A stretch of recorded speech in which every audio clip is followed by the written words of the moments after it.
Black mother gets unexpected visitors claiming her son. 8 years later, the truth is heartbreaking. Sarah Mitchell stood by the kitchen counter, smiling as the morning sun filtered through the curtains, casting a warm glow over her home. She could hear the sound of Ethan's footsteps as he ran down the hallway, his laughter filling the house as he played with their golden retriever, Max. Michael, her husband, was in the living room sipping his coffee and reading the newspaper, a scene of calm that had become their daily routine. From the outside, the Mitchell family seemed perfect. Sarah and Michael had been married for 10 years, their bond growing stronger with each passing year. Ethan, their 8-year-old son, was the light of their lives. A boy full of energy and curiosity, he had inherited his father's brown hair and his mother's bright smile. They were the kind of family you might see in a magazine, always smiling, always happy. As Sarah set the table for breakfast, she caught sight of a family photo on the wall. It was from Ethan's 6th birthday. He was blowing out the candles on his cake, his face lit up with joy. Michael had his arm around Sarah's waist, and the three of them looked like the epitome of happiness. But beneath the surface, Sarah had always felt a strange, unexplainable pull, a feeling she couldn't quite put into words. Sometimes when she looked at Ethan, there were fleeting moments where she questioned things. He was her son, without a doubt, but there were small differences, things that made her pause. His hair texture was slightly different than hers, and his facial structure bore little resemblance to Michael's. She had always chalked it up to the complexities of genetics, but lately, the nagging doubts had grown stronger. Shaking her head, Sarah pushed the thoughts aside. Ethan was her son. She had carried him, nurtured him, loved him since the moment he was born. That was all that mattered. "Mom, can I have pancakes today?" Ethan asked, bounding into the kitchen with Max on his heels. Sarah smiled warmly. "Of course, sweetie. Go tell your dad that breakfast will be ready soon." As Ethan ran off, Sarah turned back to the stove, flipping the pancakes while her mind drifted back to the day Ethan was born. It had been a difficult pregnancy, and the labor had been even harder. There had been complications, and she remembered the rush of doctors and nurses in the delivery room. The panic in Michael's eyes as he held her hand, trying to remain calm. But in the end, it had all been worth it when the nurse placed Ethan in her arms for the first time. He had been so small, so perfect, and in that moment, Sarah had felt an overwhelming sense of love and protection wash over her. Nothing else mattered. Ethan was hers, and she would do anything for him. Later that morning, Sarah and Ethan headed to the park, where they often met up with Emily and Jack Parker, their close friends and neighbors. The Parkers had a son, Noah, who was the same age as Ethan, and the boys had grown up together, practically inseparable. As they approached the playground, Sarah spotted Emily sitting on a bench, watching Noah swing from the monkey bars. "Hey," Emily called out, waving as Sarah and Ethan approached. "Hey yourself," Sarah replied with a smile. "Ethan's been talking about this play date all week." Emily chuckled, nodding toward Noah. "Same here. These two are thick as thieves." As the boys ran off to play, Sarah sat down beside Emily, enjoying the warmth of the sun on her face. It was a beautiful day, and for a moment, everything felt perfect. But then, as Sarah watched Noah and Ethan playing together, something strange struck her. The boys looked remarkably alike, not just in their size and build, but in their facial features. They both had the same shade of brown hair, the same sparkling eyes, even the same mischievous grin. Sarah had never really noticed it before, but now, seeing them side by side, it was hard to ignore. "Sometimes I think they could be brothers," Emily said, echoing Sarah's thoughts as she watched the boys. "They're so similar. It's almost eerie." Sarah laughed, trying to shake off the strange feeling that had settled in her chest. "Yeah, it's funny how that happens with kids sometimes." But as she watched the boys, the nagging doubt from earlier in the morning returned, stronger this time. She brushed it off quickly. There was no reason to dwell on it. Ethan was her son, and Noah was Emily's. That was the simple truth. A few days later, Ethan came home from school with an assignment for a family tree project. Sarah helped him lay out construction paper and markers on the dining room table, smiling as Ethan eagerly began drawing their family. "Look, Mom, here's you and here's Dad," Ethan said, pointing to two stick figures with big smiles. He then drew a smaller figure beside them. "And here's me." Sarah smiled as she watched him carefully trace the branches of their family tree, adding names of grandparents, cousins, and aunts.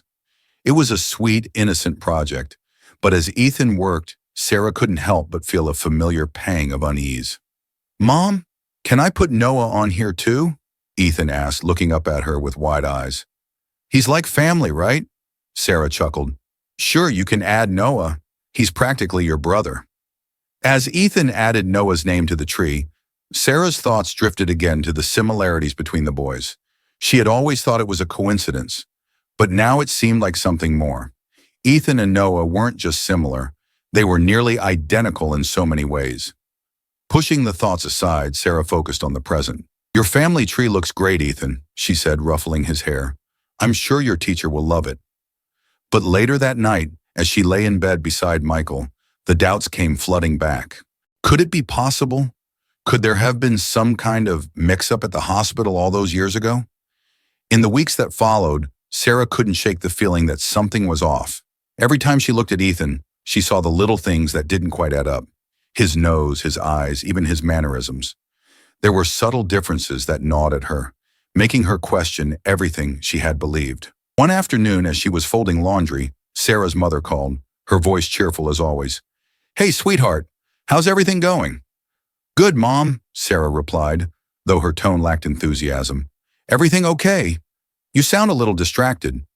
Sarah hesitated, unsure of whether to voice her concerns. "It's nothing, really. Just, I've been thinking a lot about Ethan lately." "Oh, what about him?" "I don't know," Sarah sighed. "It's silly, but sometimes I feel like he doesn't really look like Michael or me. I know genetics can be strange, but I don't know. I can't stop thinking about it." Her mother was quiet for a moment before she spoke again. "I'm sure it's nothing, Sarah. Kids don't always look like their parents. Your father and I used to joke that you looked more like the mailman when you were born." Sarah laughed softly. "Yeah, I remember that. But if you're really worried, maybe you should talk to someone. Maybe even get some peace of mind with a DNA test." Sarah froze, the suggestion hanging in the air. A DNA test? It seemed so drastic, so unnecessary. But at the same time, it was the only way to put her doubts to rest once and for all. "I'll think about it, Mom," Sarah said finally, though she wasn't sure she was ready to face the truth. As Sarah's doubts grew, she began to distance herself from Michael, unsure of how to bring up the subject without sounding irrational. Michael, always perceptive, noticed the change in her behavior and confronted her one evening after Ethan had gone to bed. "You've been quiet lately," he said, sitting down beside her on the couch. "Is something bothering you?"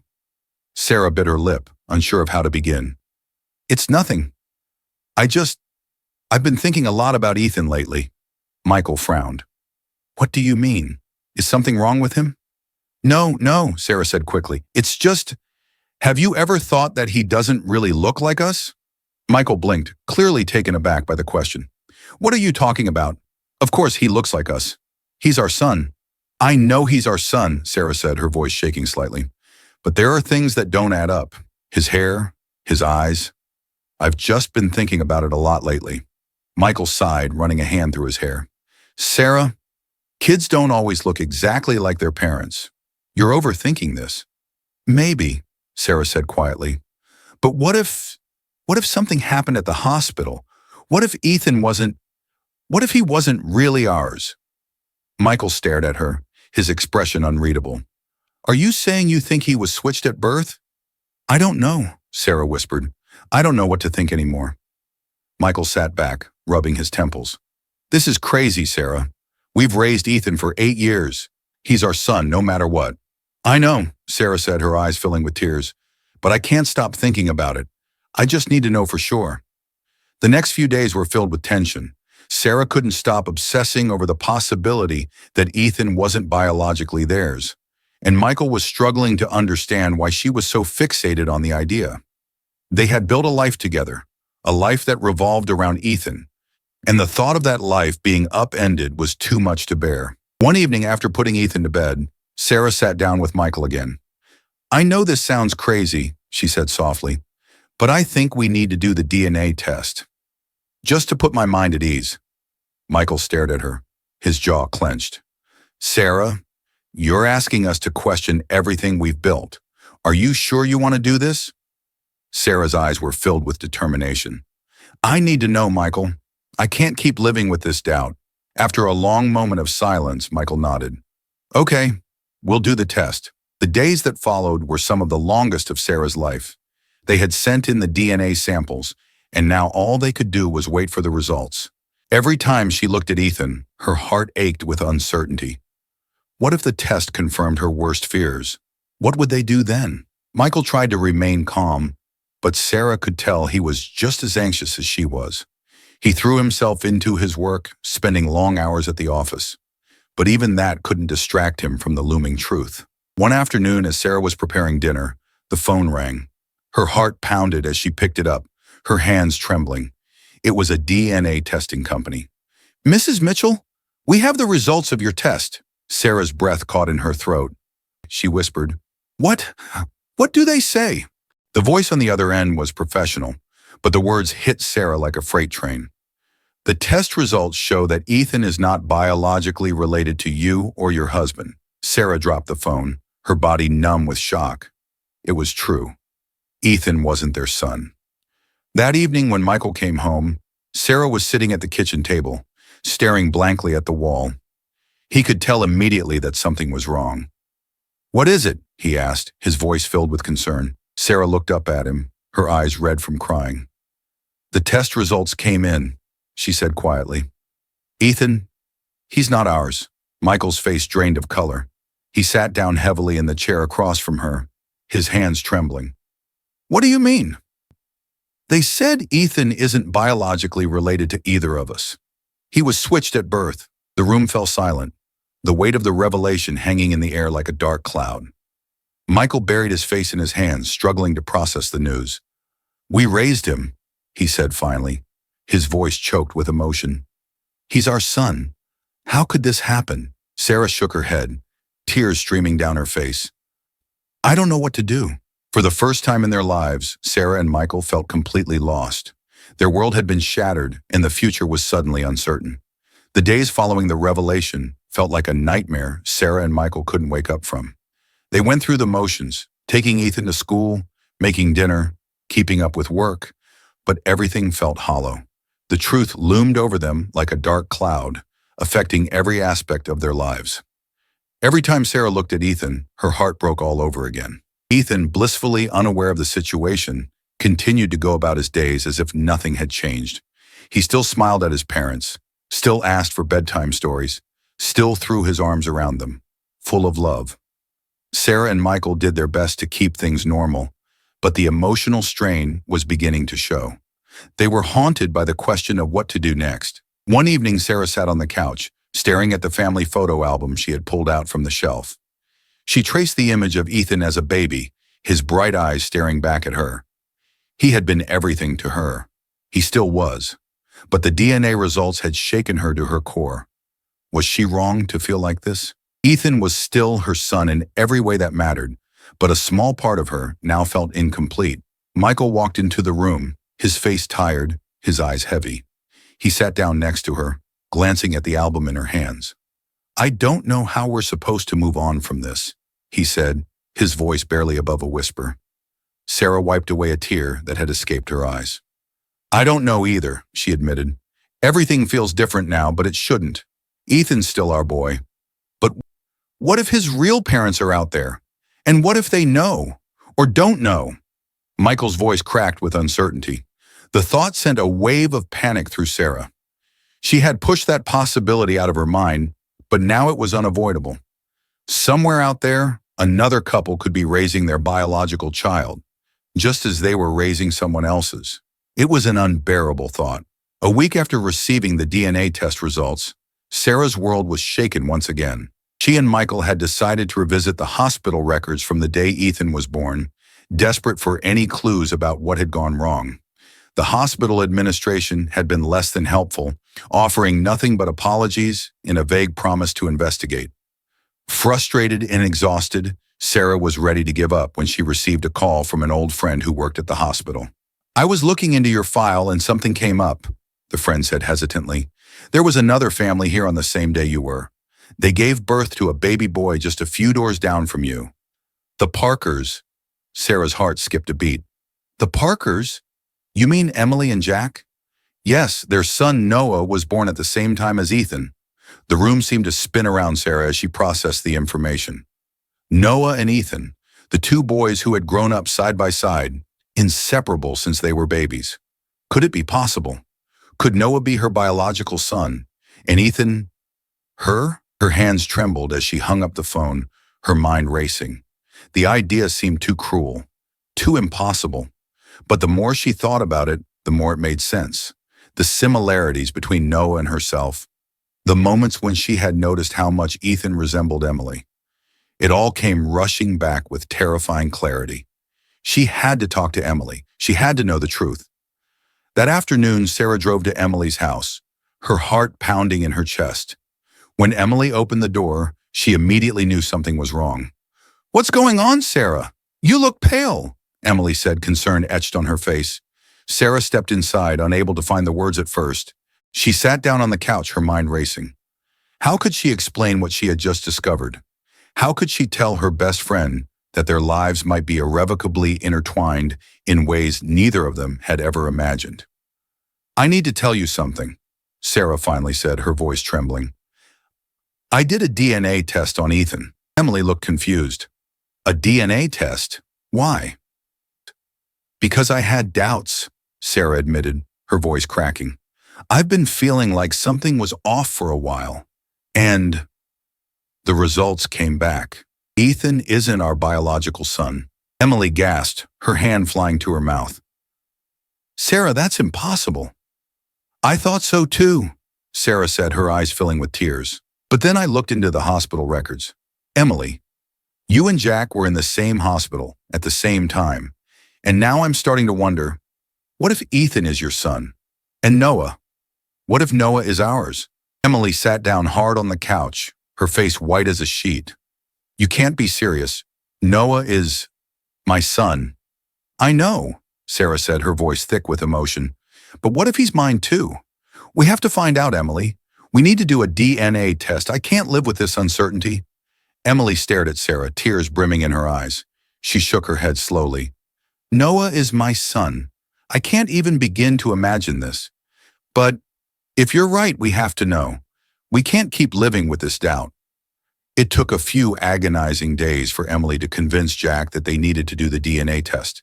Jack, like Michael, had struggled to comprehend the possibility that their son might not be their biological child.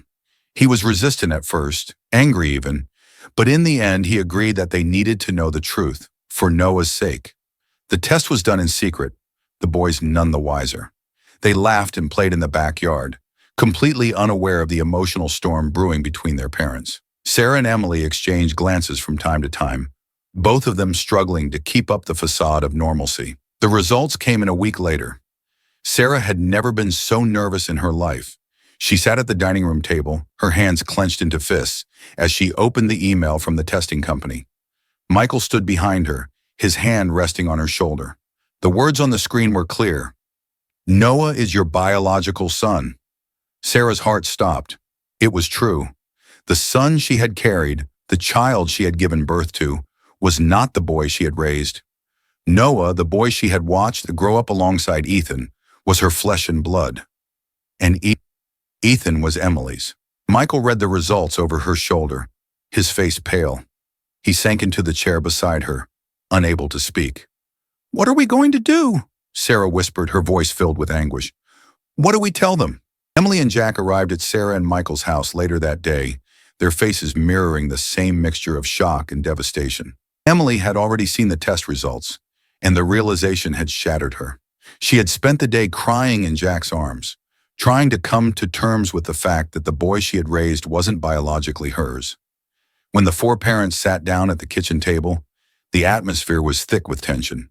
"I don't even know where to start," Emily said, her voice barely above a whisper. "Neither do we," Michael replied, rubbing his temples. "This changes everything." Jack shook his head, his face lined with worry. "What are we supposed to do now? We can't just tell the boys, it'll destroy them." Sarah's hands trembled as she spoke. "We can't keep it from them either. They deserve to know the truth." Emily wiped away tears, her voice trembling. But they're only 8. How do we explain this to them? They're too young to understand. The room fell silent, the weight of the decision hanging over them. There was no easy answer, no clear path forward. The lives of 2 families had been irrevocably changed, and no matter what they decided, there would be pain. The next day, the 2 families met with a child psychologist, hoping to get guidance on how to break the news to Ethan and Noah. Dr. Karen Ross listened carefully as they explained the situation, her expression serious but compassionate. This is obviously a very complex and emotionally charged situation, Dr. Ross said, but the most important thing is that you approach this with honesty and love. The boys need to know that nothing about your love for them has changed, no matter what the DNA results say. But how do we explain this to them? Sarah asked, her voice filled with worry. How do we tell them that they've been living with the wrong family their whole lives? Dr. Ross leaned forward, her tone gentle. It's important to reassure them that there's no wrong family here. You've all raised these boys with love, and that's what matters. But you also need to acknowledge their feelings. They'll likely feel confused, scared, maybe even angry. You need to give them space to process those emotions. The parents exchanged nervous glances, knowing that the conversation ahead would be one of the hardest of their lives. The following Saturday, the 2 families gathered at the Mitchell's house to break the news to Ethan and Noah. The boys, still unaware of the storm swirling around them, were playing video games in the living room when their parents called them into the kitchen. Sarah and Emily exchanged a final anxious glance as the boys sat down at the table, their faces filled with curiosity. Mom? Dad? What's going on? Ethan asked, looking from Sarah to Michael. Sarah took a deep breath, her heart pounding in her chest. Ethan, Noah, we need to talk to you about something very important. Emily's voice cracked as she continued. Something happened when you were born. You were switched at the hospital. The boys looked confused, their young minds struggling to process the words. What do you mean? Noah asked, his brow furrowed. Michael's voice was filled with emotion as he explained. It means that Ethan, you were born to Emily and Jack, and Noah, you were born to us. But there was a mistake at the hospital, and we didn't know until now. Ethan's eyes filled with tears. So, I'm not your son? Sarah's heart broke at the sight of his face. She reached out, taking his hand. No, Ethan, you are our son. You will always be. Nothing is going to change that. Noah looked up at Emily, his lip trembling. But I'm not really your son. Emily pulled him into her arms, tears streaming down her face. You are my son, Noah. You always will be. This doesn't change anything about how much I love you. The room was filled with the sounds of crying and reassurances as the parents held their children, trying to convey that their love was stronger than any DNA test. But beneath the words, there was a shared understanding that their lives had been forever altered. In the days that followed the heartbreaking conversation with Ethan and Noah, a heavy silence fell over both households. The boys had taken the news as well as could be expected, but there was an unspoken tension lingering in the air. Neither child fully understood the implications of what had happened, and their confusion translated into quiet distance. Sarah found herself struggling to connect with Ethan, who seemed withdrawn.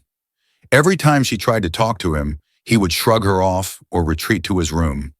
He still called her Mom, but there was a newfound hesitation in his voice, a question left hanging in the air. Are you really my mom? Michael, too, was grappling with the emotional weight of the revelation. He had always prided himself on being the calm, steady force in the family, but now he found it hard to look Ethan in the eyes without being reminded of the truth. He loved Ethan.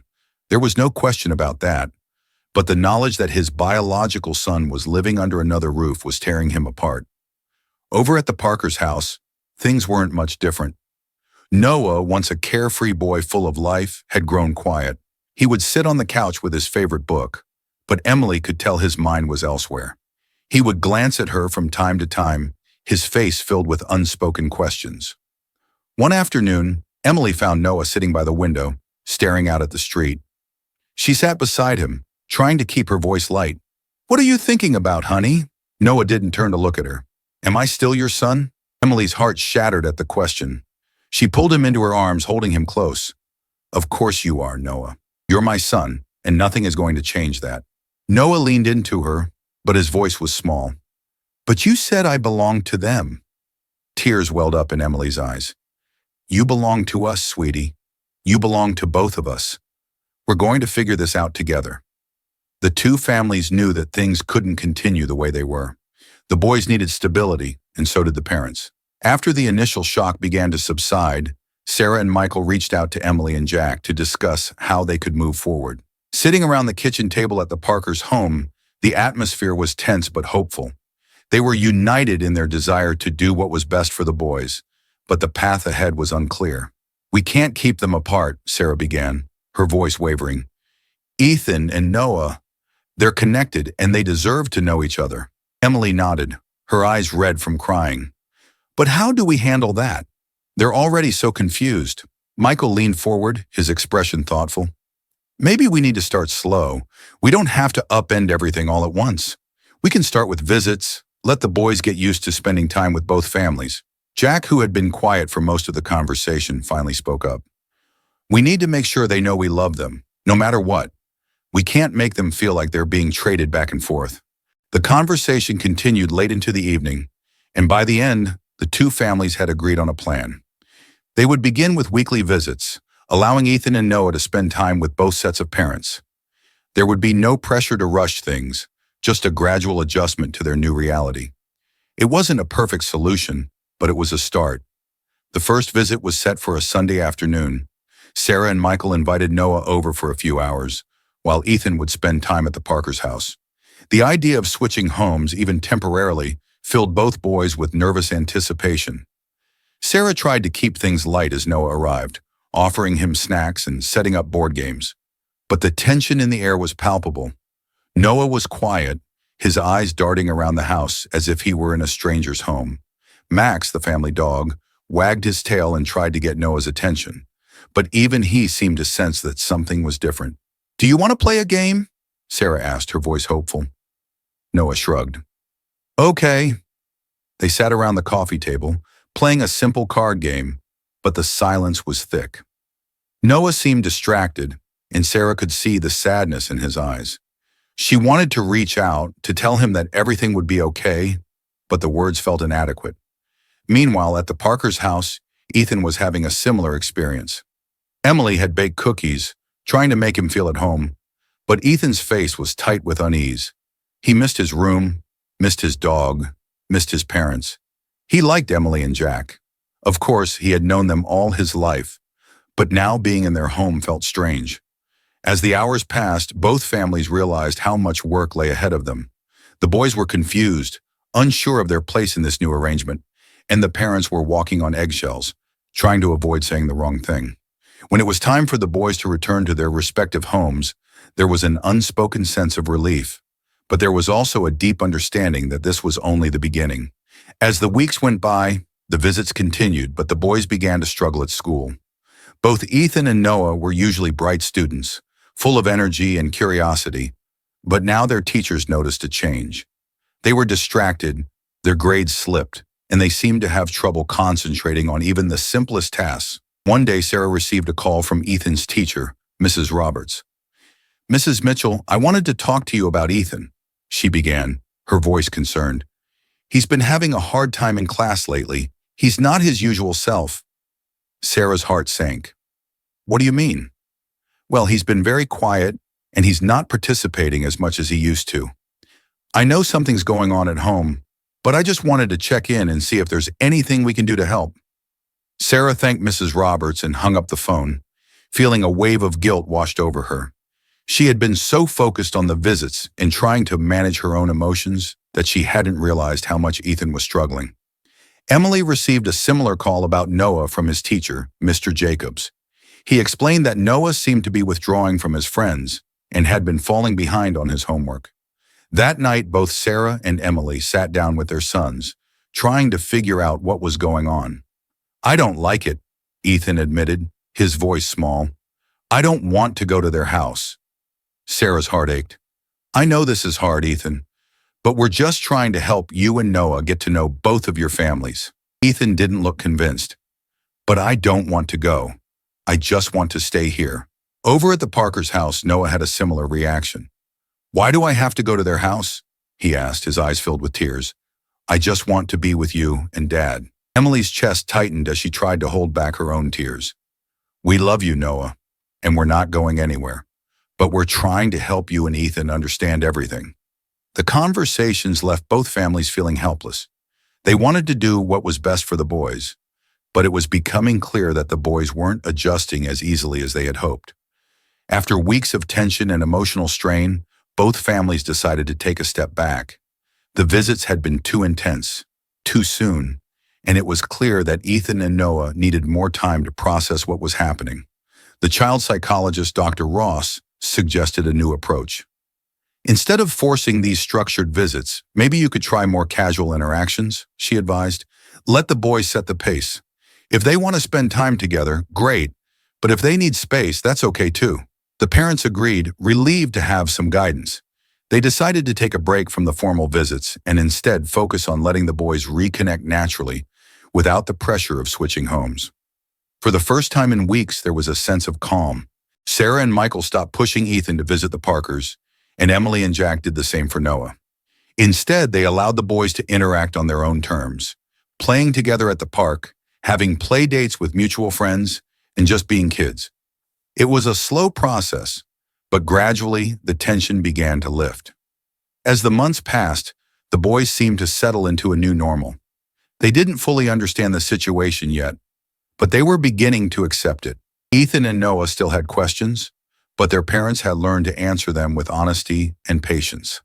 The families continued to meet occasionally, but the focus was on creating a sense of unity rather than forcing the boys to switch between households. They had come to realize that family wasn't just about who shared your DNA. It was about the love and care they had all poured into raising their sons. One afternoon, while playing in the backyard, Ethan and Noah sat under the shade of a large tree, their voices low but filled with a newfound understanding.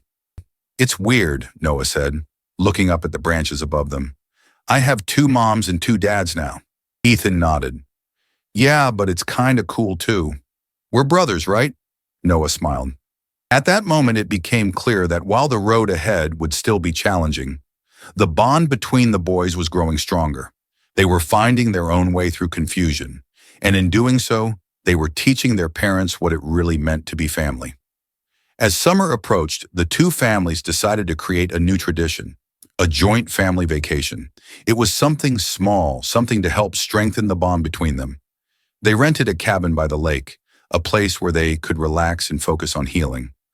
The first few days were awkward, with both families unsure of how to navigate this new dynamic. But as the week went on, something magical happened. The boys started to laugh together, playing in the water and running through the woods. The parents, too, began to relax, sharing stories and meals together in a way they hadn't before. One evening, as the sun set over the lake, Sarah and Emily sat on the porch, watching Ethan and Noah chase each other around the yard.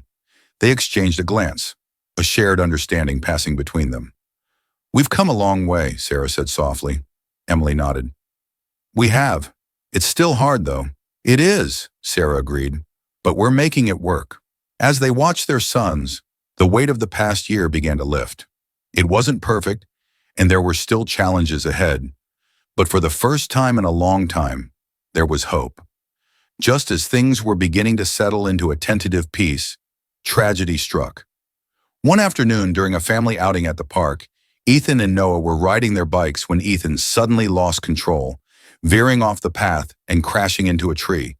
The impact knocked him unconscious, and within seconds, panic ensued. Sarah screamed, rushing to her son's side, her heart pounding in her chest. Michael was close behind, calling 911 as Emily and Jack held Noah, who was shaking with fear. The ambulance arrived quickly, and Ethan was rushed to the hospital, his small body limp and unresponsive. Sarah couldn't stop crying, her mind racing with terrifying thoughts. What if he didn't wake up? What if she lost him? As the hours ticked by in the hospital waiting room, the families huddled together, their bonds stronger than ever. They didn't care about biology, about who was related to whom. All that mattered was Ethan's life. The doctors finally emerged from the operating room hours later, their faces tired but hopeful. Ethan had suffered a concussion and some internal bleeding, but he was stable. He would need to stay in the hospital for observation, but they were optimistic about his recovery. Sarah and Michael wept with relief, holding each other tightly. Emily and Jack stood nearby, their faces etched with worry for their son's best friend. Noah was sitting in the corner, his eyes wide with fear, still trembling from the shock of what had happened. Sarah sat beside Noah, pulling him into a tight hug. "He's going to be okay," she whispered, her voice thick with emotion. "Ethan's strong." Noah nodded, bearing his face on her shoulder. "I don't want to lose him," he whispered, his voice barely audible. Sarah's heart ached as she held him close. "You won't, sweetie. He's going to be just fine." The days that followed Ethan's accident were a turning point for both families. They spent hours together in the hospital, waiting by Ethan's bedside as he recovered. The fear of losing him had put everything into perspective, reminding them all of what truly mattered. When Ethan finally woke up, groggy but smiling, the relief was palpable. Sarah wept tears of joy, and Michael couldn't stop hugging his son. Ethan, still confused by all the attention, simply asked, "Did I win the race?" Noah, standing nearby, burst into laughter, his tears mixing with his smile. "You won, Ethan. You totally won." As Ethan continued to recover, the families realized that they had become more than just two separate households trying to navigate a difficult situation. They had become one big, complicated family, united by love and resilience. In the weeks following Ethan's accident, both families found themselves reflecting on the bond they had forged in the midst of so much uncertainty and emotional turmoil. Ethan's brush with death had brought them together in a way that nothing else could. It was no longer just about figuring out where the boys belonged or how they were connected biologically. It was about love, unconditional, unwavering love that transcended blood. Noah visited Ethan every day after school, often bringing him little gifts or just sitting beside his bed, chatting about the latest happenings in class. The two boys seemed inseparable, and their parents marveled at how resilient they were, how quickly they had bounced back from everything. But for the adults, the emotional complexity of the situation hadn't disappeared.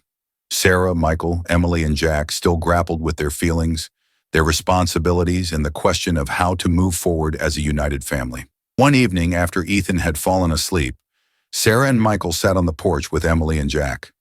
It was a warm summer night, and the air was filled with the soft hum of crickets. "We've been through a lot," Sarah said, her voice quiet as she sipped her tea. "I don't think any of us could have imagined we'd end up here." Emily nodded, her eyes thoughtful. "I've been thinking the same thing. It's not just about the boys anymore, is it? It's about all of us." Michael looked over at Jack. "It feels like we've become one family. I don't even think of it as two households anymore." Jack, who had always been the most reserved, nodded in agreement. "It's strange. I didn't think I could ever feel like this, but you're right. We're all connected now." There was a shared silence as the weight of those words settled over them.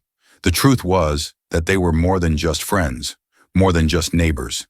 They were bound together by an extraordinary set of circumstances, but what had come from it was something none of them could have anticipated. A family built not on blood, but on choice. As the families grew closer, a new dilemma presented itself. The visits and shared custody had become less structured over time, with the boys often spending entire weekends together, moving between homes as if there were no boundaries. But Sarah and Emily both knew that a more permanent arrangement needed to be made. One afternoon, while the boys were at school, the four parents sat down for what they knew would be a difficult conversation. "We need to make a decision," Sarah began, her voice steady but filled with emotion. "We can't keep going like this forever." Emily nodded, glancing at Jack and Michael. "I agree. The boys need stability, and we need to figure out what that looks like." Jack leaned back in his chair, crossing his arms. "But how do we even begin to decide? They're both our sons." Michael spoke up, his voice thoughtful. "I've been thinking about this a lot, and I don't think there's a right answer. But what if we found a way to share custody long term?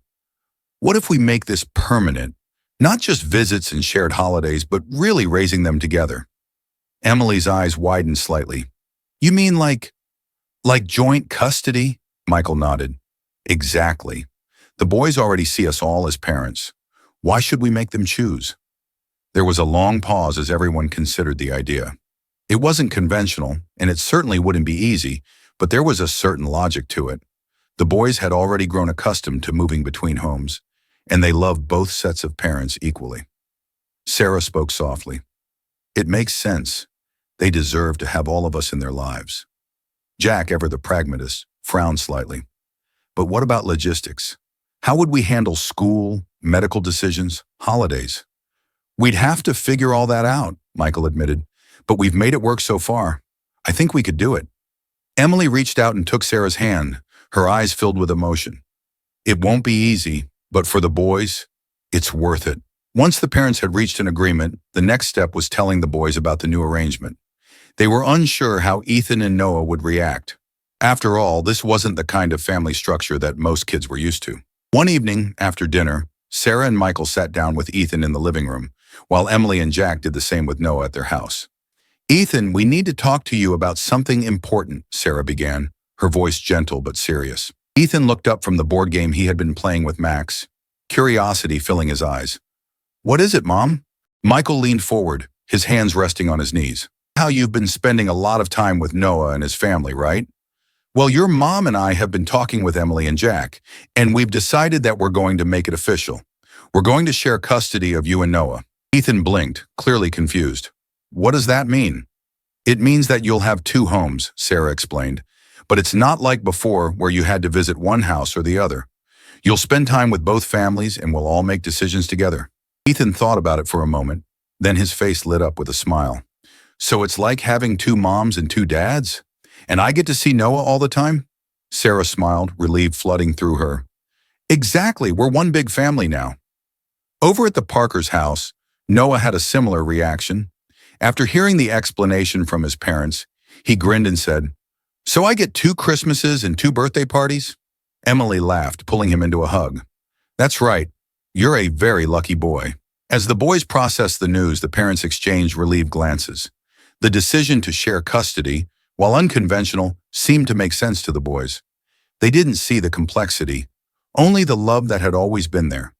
With the decision made, both families worked on integrating their lives even more. They set up a shared calendar for school events, doctor's appointments, and extracurricular activities. Holidays were planned well in advance, ensuring that both families could spend time together without causing confusion or conflict for the boys. The boys adjusted to the new arrangement surprisingly well. They enjoyed the freedom of moving between homes, feeling equally at ease in both. Their friends at school were initially confused by the situation, but Ethan and Noah quickly explained, with simplicity, only children can manage, that they had 2 families, and that was that. Sarah and Emily spent more time together than ever, coordinating schedules and making sure the boys had everything they needed. Over coffee one morning, they reflected on how much had changed in the past year. Do you ever think about how different things could have been? Sarah asked, stirring her coffee absent-mindedly. All the time, Emily replied.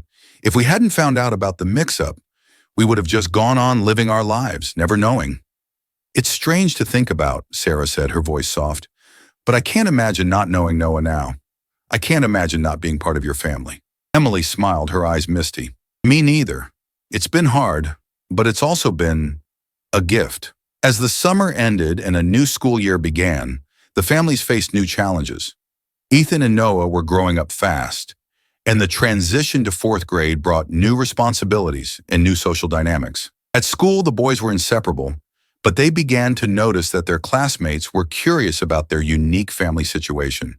One day after school, Ethan came home looking upset. Mom, do I have to tell people about our family? He asked, his voice filled with frustration. Sarah frowned, sitting down beside him. Why? What happened? Some kids were asking me why I have 2 moms and 2 dads, Ethan said, his face flushed with embarrassment. I didn't know what to say. Sarah's heart broke a little at the sight of her son struggling. She knew that their family dynamic wasn't typical, and she had always worried about how it might affect the boys as they grew older. You don't have to explain anything you don't want to, Sarah said softly. But if you do want to tell them, you can say that we're a family that's a little different, but we love each other just the same. Ethan thought about it for a moment, then nodded. Okay, I'll just tell them that. Over at the Parkers' house, Noah had a similar conversation with Emily. He had overheard some kids talking about how confusing it was that he had two families, and it had upset him. "Am I weird?" Noah asked, his voice small. Emily pulled him into a hug. "No, sweetie, you're not weird. You're special, and our family is special too." The boys took the lessons to heart, learning to embrace their unique family structure. It wasn't always easy, but with the support of their parents, they grew stronger and more confident in who they were. Thanksgiving was the first major holiday the family celebrated together since the custody arrangement had been made official. They gathered at the Mitchell's house, filling the dining room with the smell of roast turkey, stuffing, and pies. Ethan and Noah sat at the kids' table, laughing and joking with each other while their parents sat nearby, enjoying the warmth of the moment. For the first time in a long while, things felt peaceful. As they passed around the food, sharing stories and memories, Sarah felt a deep sense of gratitude wash over her. This wasn't the life she had envisioned when she and Michael first started a family, but it was beautiful in its own way. After dinner, as they sat around the fire, toasting marshmallows, Ethan looked up at his parents and said, "I'm glad we're all together." Noah nodded in agreement. "Me too." The parents exchanged glances, their hearts full. They had come through so much pain and uncertainty, but they had emerged stronger for it. Their family, unconventional though it might be, was filled with love, and that was all that mattered. As the months passed, Ethan and Noah's bond grew even deeper.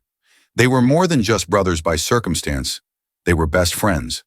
They had moments of rivalry, of course, but for the most part, they were inseparable. One day during a school project, they were asked to present something about their families. Ethan and Noah decided to work together, creating a presentation that explained their unique family structure. They talked about how they had two sets of parents and how much love they received from everyone in their lives. When they stood up in front of the class, Ethan was nervous.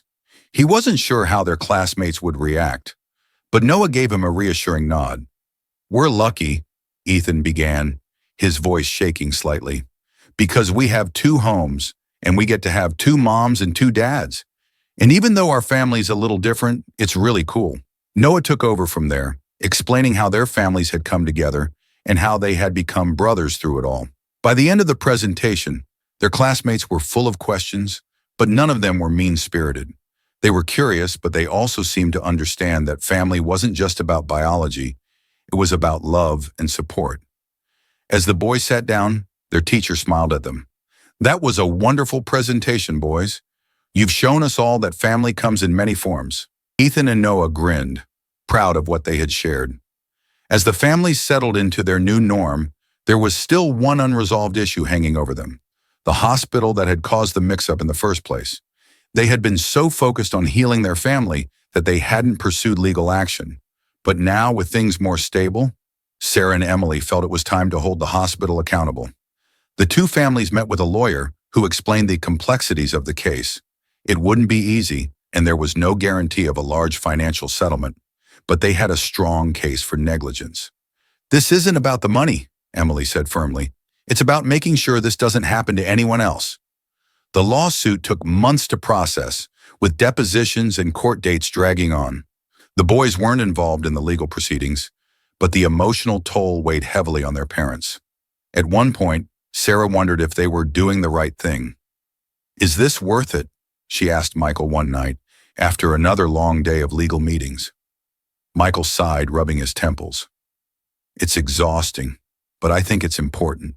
We need to make sure that the hospital takes responsibility for what they did." In the end, the hospital settled the case out of court, agreeing to implement new policies and procedures to prevent such a mix-up from happening again. It wasn't a perfect resolution, but it gave the families a sense of closure. They had fought for justice, and they had won. Christmas that year was a joyful celebration, filled with laughter, warmth, and love. The two families decided to spend the holiday together, hosting a massive joint gathering at the Parkers' house. The boys woke up early, rushing downstairs to see what Santa had left under the tree. They tore through wrapping paper with glee, shouting excitedly about their new toys. The parents watched from the couch, sipping coffee and exchanging knowing glances. The road to this moment had been long and painful, but they had made it. Their family, once fractured by the truth, had healed in a way none of them had expected. Later that evening, as the snow fell softly outside, Sarah, Emily, Michael, and Jack sat together by the fire, reflecting on the journey they had been on. "We've come a long way," Michael said, his voice filled with emotion. Emily nodded, her eyes glistening with tears. "I couldn't have asked for a better outcome. We've gained so much." Sarah smiled, reaching for Michael's hand. "It's not what we planned, but it's perfect." As the years passed, the families continued to grow closer. Ethan and Noah became teenagers, navigating the ups and downs of adolescence with the support of both sets of parents. The boys still spent time between the two homes, but they no longer saw it as moving between families. To them, it was just one big family, one that had come together in the most unexpected way. Sarah and Michael and Emily and Jack looked back on the events that had brought them together with a mixture of gratitude and awe. It hadn't been easy, but through it all, they had chosen love. They had chosen each other, and that was the greatest gift of all. As Ethan and Noah grew older, their lives changed in ways that tested the strength of their unique family structure. High school brought new challenges, both social and academic, and the boys found themselves navigating the ups and downs of adolescence in a way that only brothers could. One evening after soccer practice, Ethan slammed the front door and stormed into the house. Sarah and Michael exchanged worried glances as they heard his heavy footsteps upstairs. "What happened?" Sarah asked when she entered Ethan's room, finding him sitting on the bed, staring angrily at the floor. Ethan glanced up, his eyes filled with frustration. "Some kids at school were making fun of me. They said I have a weird family." Sarah's heart sank. She knew this day would come, but it didn't make it any easier. "What did they say?" "They said it's not normal to have two sets of parents, and that I must have been adopted or something. They wouldn't stop teasing me." Ethan's voice trembled with hurt and confusion. Sarah sat down beside him, wrapping an arm around his shoulders. "I'm so sorry, Ethan. Kids can be cruel sometimes. But you know what? Our family may be different, but it's full of love. That's what matters." Ethan wiped away a tear, his anger softening into sadness. "I know, but why does it have to be so hard? I just want to be like everyone else." Sarah's heart ached for him. "You're special, Ethan. You have 4 parents who love you, and you and Noah have a bond that no one else understands. Don't let anyone make you feel less because of that." Over at the Parkers' house, Noah was facing a similar struggle. He had always been the quieter of the 2 boys, and the teasing he endured at school weighed heavily on him. One night, as he lay in bed, he whispered to Emily, "Mom, do you ever wish things were normal?" Emily's chest tightened as she stroked his hair. "Sometimes I do. But then I think about how lucky we are.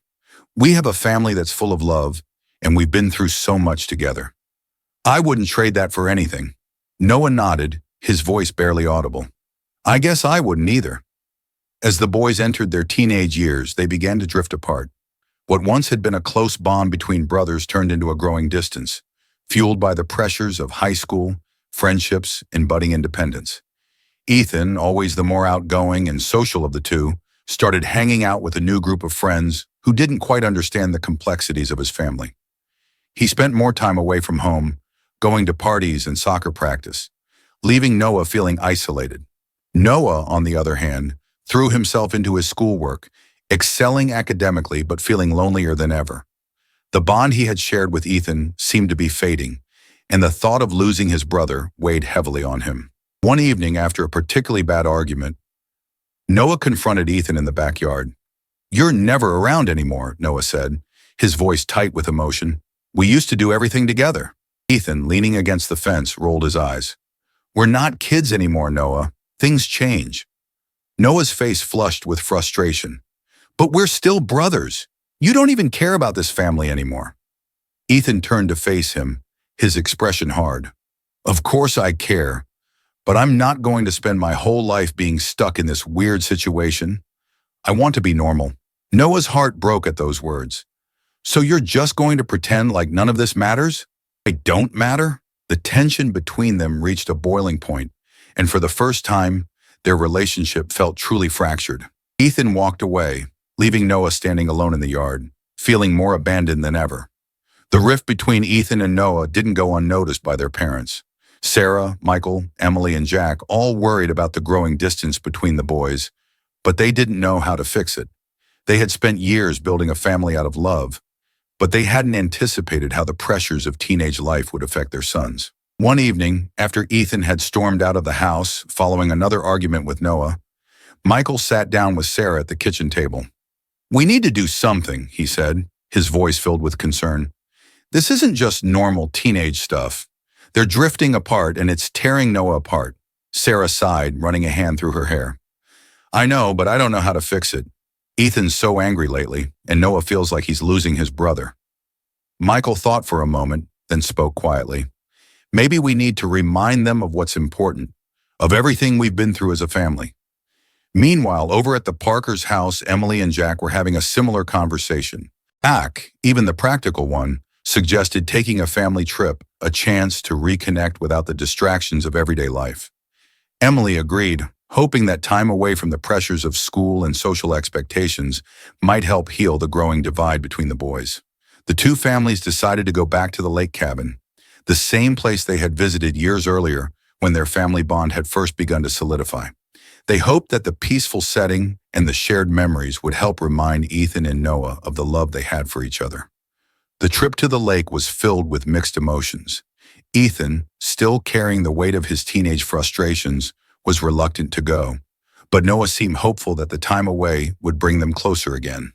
The parents, meanwhile, were determined to create an environment where the boys could reconnect. At first, the trip was awkward. Ethan kept to himself, scrolling through his phone or disappearing for long walks around the lake, while Noah tried his best to engage him in conversation, only to be met with indifference. But on the second day of the trip, something shifted. After a long day of fishing and swimming, the families gathered around the campfire, roasting marshmallows and sharing stories from their earlier visits to the lake.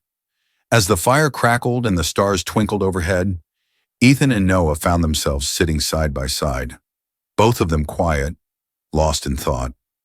Noah finally broke the silence. "Do you remember the first time we came here? We spent the whole day trying to catch fish and didn't get a single one." Ethan chuckled, the tension in his shoulders easing slightly. "And then Dad had to grill hot dogs because we didn't have anything else to eat." Noah smiled, a glimmer of hope flickering in his eyes. "That was fun, wasn't it?"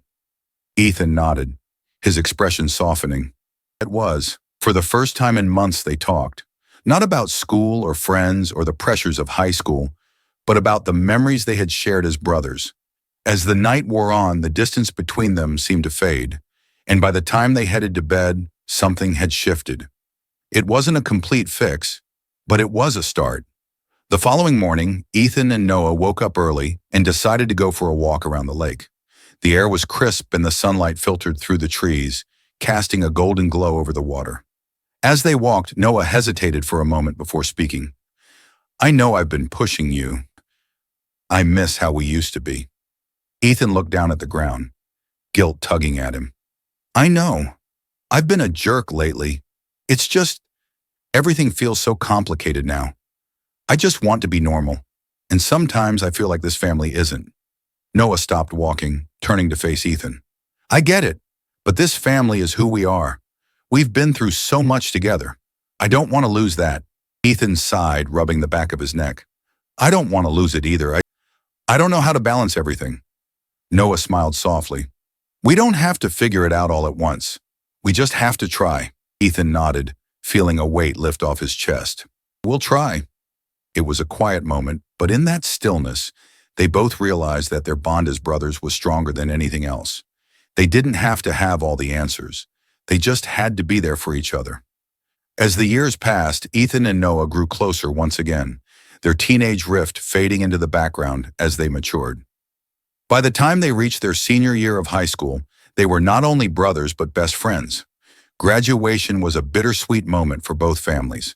The boys had come so far, and their parents couldn't have been prouder. But it was also the end of an era. The boys would soon be going off to college, and the dynamic of their family would inevitably change once again. The graduation ceremony was held on a warm spring evening, with the sun setting behind the bleachers as the boys walked across the stage to receive their diplomas. Sarah, Michael, Emily, and Jack sat together in the audience, their hearts full of pride and love for their sons. After the ceremony, the families gathered for a celebratory dinner.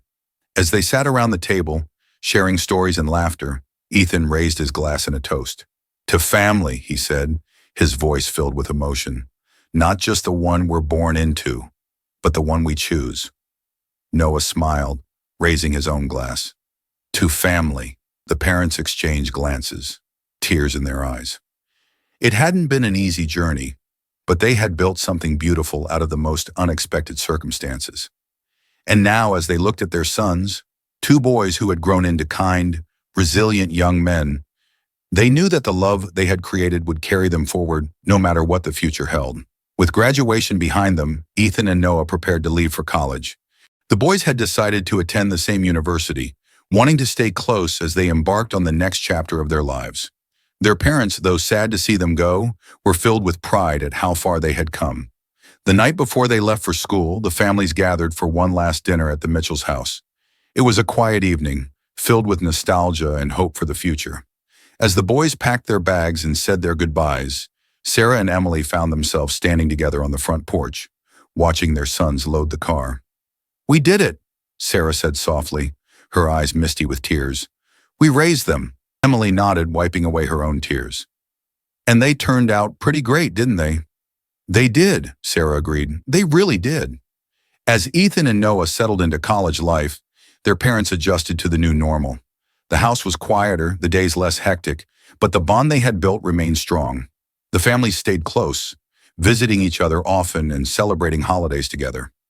Sarah, Michael, Emily, and Jack found themselves reflecting more and more on the journey they had been on.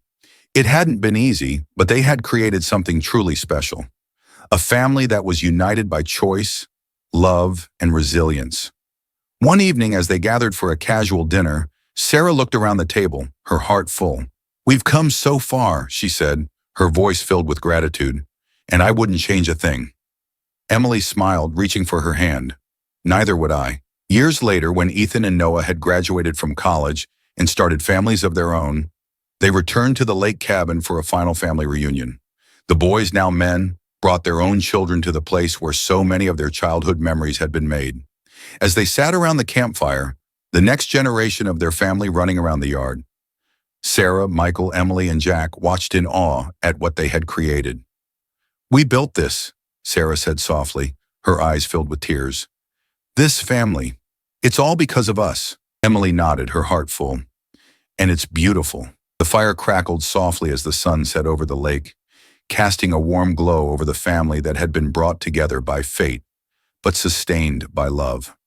As the years passed, the families remained close, their bond unbreakable. They had faced more than their share of challenges, but they had come through stronger for it. Ethan and Noah, once young boys caught in the confusion of a hospital mix-up, had grown into men who understood the true meaning of family. And as they looked back on their lives, on the struggles, the triumphs, the love that had carried them through, they knew that they were part of something extraordinary. Because family wasn't just about blood. It was about the people who stood by you, who loved you, who chose you. And in that choice, they had found something more powerful than anything they could have ever imagined. As the years passed, the memories of the journey Ethan, Noah, and their families had embarked on remained etched in their hearts. They had discovered that family was more than just blood. It was about the people who stood by you, no matter the challenges, no matter the distance. Sitting together at a family reunion, now older and wiser, Ethan and Noah reflected on their lives. They had built their own paths, formed new families, but the bond they shared, created in the most unlikely of circumstances, was the lessons of love, resilience, and acceptance had not only shaped their childhoods, but also how they approached the future. And in that future, they continued to share their story with others, hoping it would inspire those who face their own unexpected challenges to choose love, no matter how difficult the road might seem. Before you go, we hope this story has resonated with you as much as it has with us. If you've been moved by Ethan and Noah's journey, by the power of family, love, and resilience, consider subscribing to our channel for more inspiring and heartfelt stories. By subscribing, you'll join a community that believes in the importance of sharing experiences that bring us closer, challenge us, and show us the strength of the human spirit. Hit that subscribe button And don't forget to turn on notifications so you never miss a story that could touch your heart.